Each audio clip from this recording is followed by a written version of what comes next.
Good morning everyone. Class 12th की civics की class में बच्चों आप सभी का स्वागत है।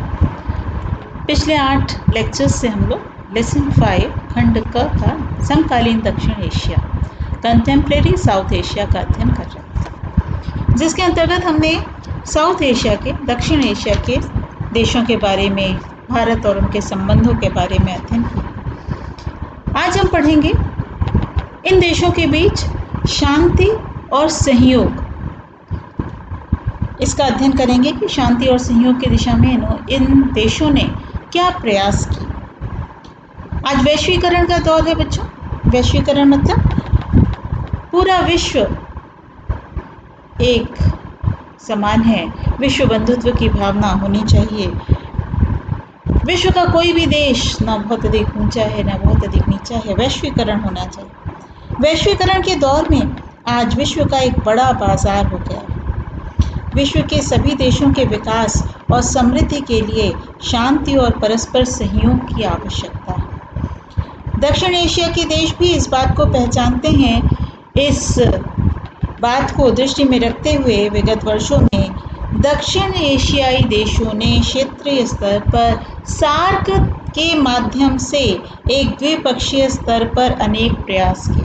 सार्क एक दक्षिण एशिया के देशों का एक समूह है जिसके माध्यम से ये प्रयास किए गए। तो अब हम लोग सार्क के बारे में विशेषता पढ़ेंगे। पहले हम ये पढ़ेंगे कि दक्षिण एशिया में शांति और सहयोग के कदम में कौन कौन सी चीज़ें उठाई।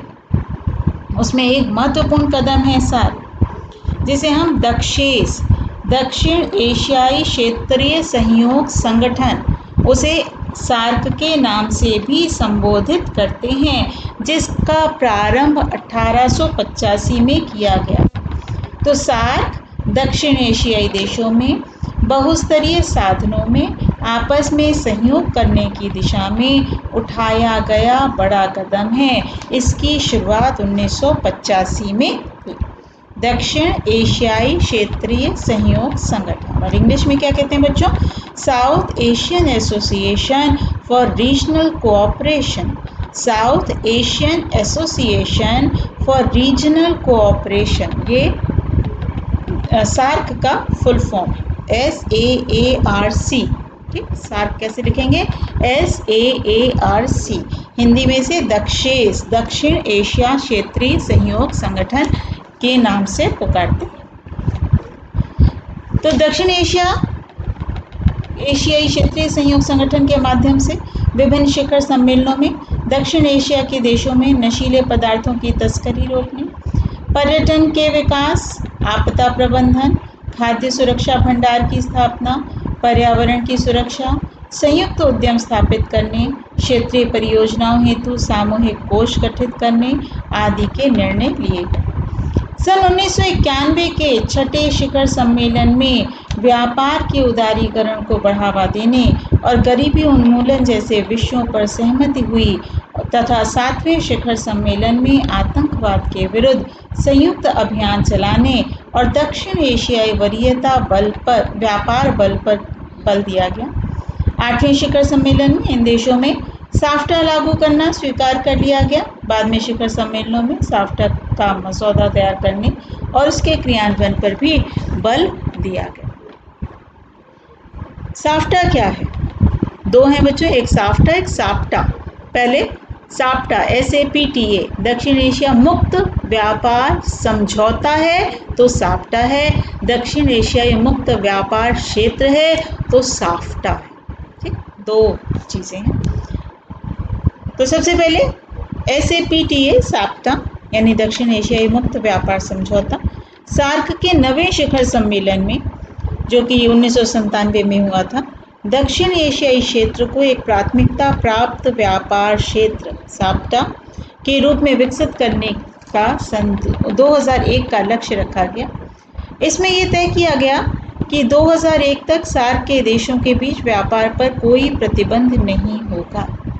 10वें शिखर सम्मेलन में भारत के प्रधानमंत्री ने सन 2001 तक प्रभावी बनाने के लिए सभी सदस्य राष्ट्रों से आह्वान किया कि सभी मिलकर इस दिशा में प्रयास करें। तीसरा आया है साफ्टा, FTA।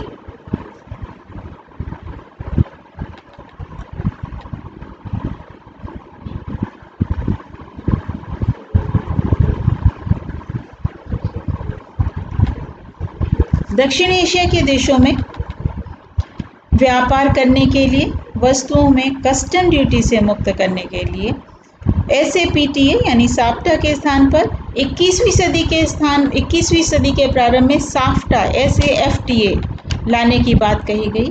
पहले सार्क के वाणिज्य मंत्रियों की कॉन्फ्रेंस नई दिल्ली में 1996 में हुई थी और सार्क ट्रेड फेयर का आयोजन भी भारत में किया गया। ट्रेड फेयर क्या होता है बच्चों? व्यापार मेला, जिसमें व्यापारिक वस्तुओं से संबंधित ये मेला होता है।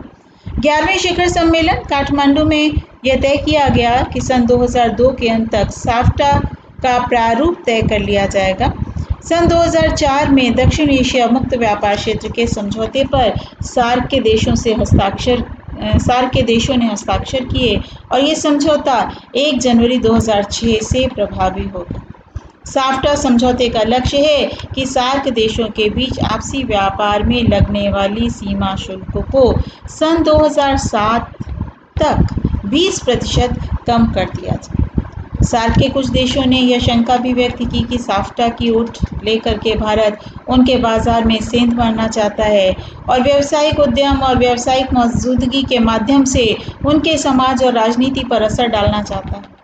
लेकिन उनका यह सोचना एक भ्रम था, क्योंकि भारत, भूटान, नेपाल, श्रीलंका से पहले ही द्विपक्षीय मुक्त व्यापार समझौता कर चुका था। भूटान, नेपाल और श्रीलंका से तो 2-3 देश रह गए थे, बाकी 4 देश तो आपस में समझौता कर ही चुके थे। तो साफ्टा के संबंध में भारत का दृष्टिकोण ये था कि साफ्टा से हर देश को लाभ होगा और इस क्षेत्र में मुक्त व्यापार बढ़ाने में राजनीतिक मसलों पर सहयोग ज़्यादा बेहतर होगा। और लास्ट है भारत पाकिस्तान सहयोग के प्रयास। यद्यपि भारत और पाकिस्तान के बीच तनाव के मुद्दे बहुत जटिल हैं लेकिन तनाव को कम करने और शांति बहाल करने के लिए इन देशों के बीच लगातार प्रयास किए गए। दोनों देश युद्ध की जोखिम को कम करने के लिए विश्वास बहाली के उपाय करने पर भी सहमत हो गए। जैसे सामाजिक कार्यकर्ता और महत्वपूर्ण हस्तियां दोनों देश के लोगों के बीच दोस्ती का माहौल बनाने का प्रयास कर रही हैं। दोनों देश के नेता एक दूसरे को बेहतर ढंग से समझने और दोनों देशों के बीच मौजूद बड़ी समस्याओं के समाधान के लिए सम्मेलनों में भेंट करते हैं। पिछले 5 वर्षों के दौरान दोनों देशों के पंजाब वाले हिस्से के बीच कई बस मार्ग भी खुले हैं और अब वीज़ा आसानी से मिल जाता। तो ये तो 4 माध्यम थे जिनके माध्यम से दक्षिण एशियाई देशों में शांति के प्रयास, सहयोग के प्रयास किए।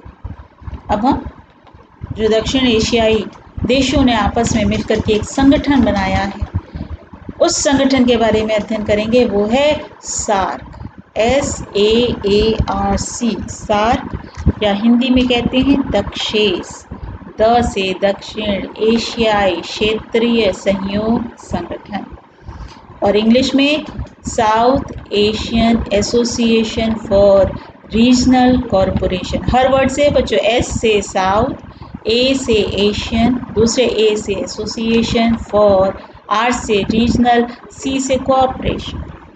तो इस प्रकार दक्षेस ये दक्षिण एशिया के 8 देश, भारत, पाकिस्तान, बांग्लादेश, नेपाल, भूटान, मालदीव, श्रीलंका और अफगानिस्तान, इन 8 देशों का एक क्षेत्रीय सहयोग संगठन है, जिसकी स्थापना इन देशों ने आपसी सहयोग बढ़ाने के उद्देश्य से की थी। और कब की थी बच्चों?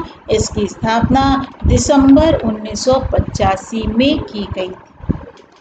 दक्षेस की स्थापना में बांग्लादेश के जो उस समय के राष्ट्रपति थे जियाउर रहमान, उनकी महत्वपूर्ण भूमिका है दक्षेस को स्थापित करने की।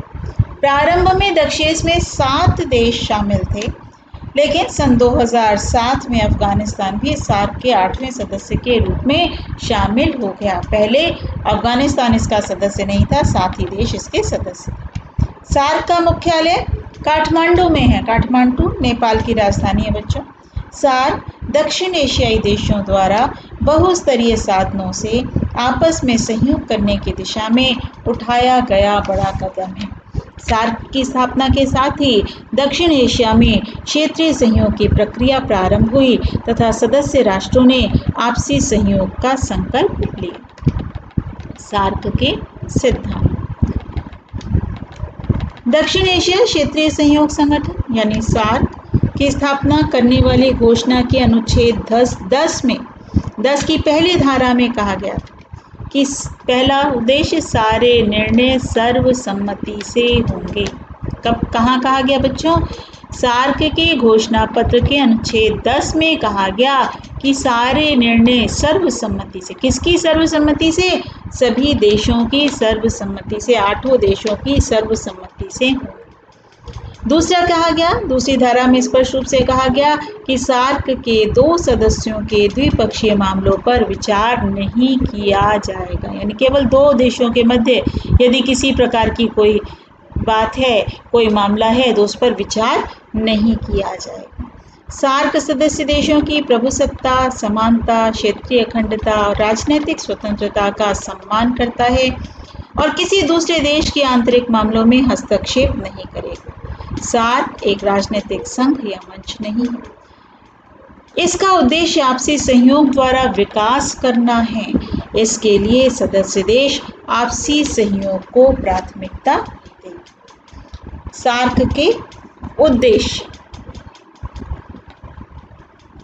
दक्षिण एशियाई क्षेत्रीय सहयोग संगठन सार्क के चार्टर में निम्नलिखित उद्देश्यों का वर्णन किया गया है। पहला है दक्षिण एशियाई देशों के लोगों का कल्याण और जीवन में गुणात्मक वृद्धि लाना, गुणात्मक सुधार लाना, क्योंकि अगर हम गुणात्मक सुधार लाने का प्रयास करेंगे तभी इन देशों को लाभ की प्राप्ति होगी, इन देशों का विकास संभव होगा, इन देशों के लोगों का कल्याण संभव होगा। आर्थिक वृद्धि करना, सभी देश आज विकासशील देश हैं, जितने 8 देश हैं सारे के सारे विकासशील देश हैं, सभी में आर्थिक भी विकास लाना, सामाजिक सांस्कृतिक विकास लाने का प्रयास करना। तीसरा, सामूहिक आत्मनिर्भरता को बढ़ावा देना। कोई भी देश आज विश्व में आत्मनिर्भर नहीं, विशेष रूप से विकासशील देश, हमें बहुत अधिक रूप से हमारी निर्भरता विकसित देशों पर होती है। तो हम प्रयास करें कि हम जितने साउथ एशिया के देश हैं, दक्षिण एशिया के देश हैं, आपस में वस्तुओं का उत्पादन ऐसे करें कि हम आपस में ही आत्मनिर्भर हो जाएं। अन्य देशों के साथ सहयोग करना, आर्थिक, सामाजिक, सांस्कृतिक, तकनीकी और वैज्ञानिक क्षेत्रों में आपसी सहयोग को बढ़ाना। यानी सभी, चाहे वैज्ञानिक क्षेत्र हो, चाहे सांस्कृतिक हो, चाहे टेक्नोलॉजी, नई से नई टेक्नोलॉजी का विकास करना हो, सभी क्षेत्रों में ये देश आपस में एकजुटता का प्रदर्शन करें, आपसी सहयोग का प्रदर्शन करें। अन्य क्षेत्रीय और राजनीतिक संगठनों के साथ सहयोग करना, अंतर्राष्ट्रीय संबंधों में आपसी सहयोग को मजबूत बनाना, एक दूसरे की समस्याओं के लिए आपसी विश्वास, समझबूझ और सहृदयता विकसित करना। तो ये थे बच्चों सार्क के उद्देश्य। अब दक्षिण एशिया की शांति और सहयोग के लिए सार्क का योगदान क्या है? निम्नलिखित योगदान है। पहला, सार्क के अपने 8 सदस्य देशों को एक दूसरे के समीप लाने का कार्य सार्क ने किया है, जिससे उनमें दिखाई देने वाला तनाव कम हुआ है। दक्षिण के सहयोग से भारत और पाकिस्तान के मध्य तनाव में कमी आई है और दोनों देश युद्ध की जोखिम कम करने के लिए विश्वास बहाली के उपाय करने पर सहमत हो गए हैं। दूसरा, सार्क के कारण इस क्षेत्र के दोनों देशों में अपने आर्थिक और सामाजिक विकास के लिए सामूहिक आत्मनिर्भरता पर बल दिया। अभी मैंने इसके पहले भी बोला कि चाहे आर्थिक दृष्टिकोण से हो, चाहे सामाजिक, चाहे सांस्कृतिक, हर दृष्टिकोण से हमें सामूहिक आत्मनिर्भरता को बढ़ावा देना, जिससे विदेशी शक्तियों का इस क्षेत्र पर प्रभाव कम पड़े।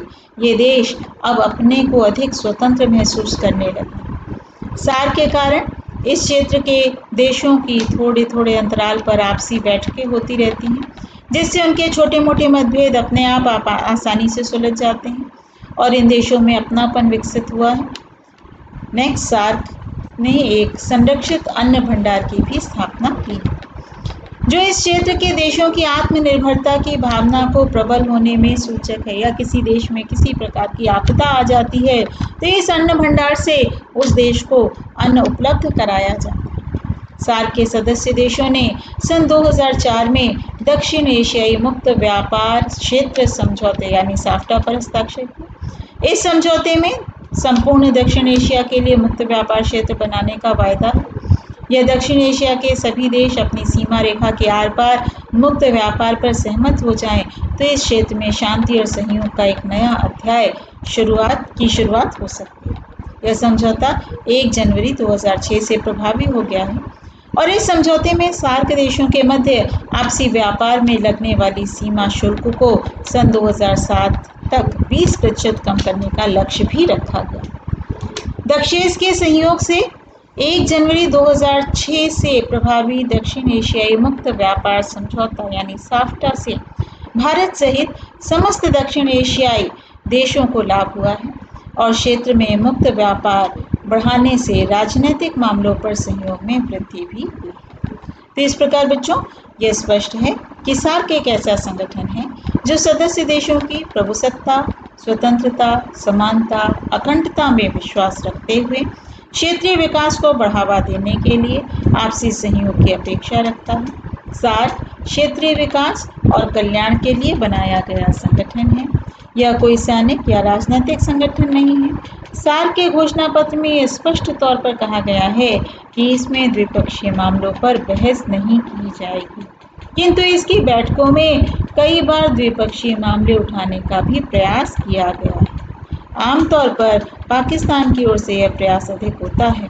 भारत ने सदैव इसका विरोध किया है। सार्क क्षेत्रीय सहयोग के लिए बनाया गया है और यदि यह निर्धारित सिद्धांतों का पालन करे तो घोषित उद्देश्यों को प्राप्त कर सकता। तो ये था बच्चों सार्क। कई बार सार्क पे लघु उत्तरीय दीर्घ लघु उत्तरीय प्रश्न भी पूछा जाता है, जिसमें सार्क पर एक संक्षिप्त टिप्पणी लिखिए जिसमें आप सार्क की स्थापना कब हुई, सार्क के उद्देश्य क्या हैं, योगदान क्या है, सिद्धांत क्या है, सभी के बारे में लिखेंगे तो एक संक्षिप्त टिप्पणी तैयार हो जाती है। अक्सर बोर्ड में एक दीर्घ लघु के रूप में प्रश्न पूछा जाता है। तो आज ये आपका चैप्टर बच्चों कंप्लीट हो गया, समकालीन दक्षिण एशिया। आज से संबंधित महत्वपूर्ण प्रश्न, सार्क का पूरा नाम बताइए। दूसरा, सार्क की स्थापना का प्रमुख उद्देश्य क्या है। प्रश्न नंबर 3, साफ्टा व साप्टा का पूरा नाम बताइए। चौथा, सार्क का सचिवालय कहाँ स्थित है। और 5वां है, सार्क क्या है, स्पष्ट कीजिए। तो ये आज से संबंधित प्रश्न हैं। तो आज आपका ये चैप्टर कंप्लीट हो गया बच्चों। इसके बाद आप बुक से ज़रूर इसको पढ़िएगा, समझिएगा, कोई बात ना समझ में आए तो पूछिएगा। और अति लघु लघु उत्तरीय प्रश्न, बहुविकल्पीय प्रश्न ज़्यादा से ज़्यादा सॉल्व करने की कोशिश करिए, क्योंकि जितनी ज़्यादा आप प्रैक्टिस करेंगे बोर्ड में आपके मार्क्स उतने ही ज़्यादा पड़ेंगे। तो नेक्स्ट वीडियो में जब हम मिलेंगे तो नए लेसन के साथ अंतर्राष्ट्रीय संगठन, जिसमें विशेष रूप से यूएनओ संयुक्त राष्ट्र संघ के बारे में हम लोग अध्ययन करेंगे। तो आज के लिए बच्चों इतना ही। Thank you.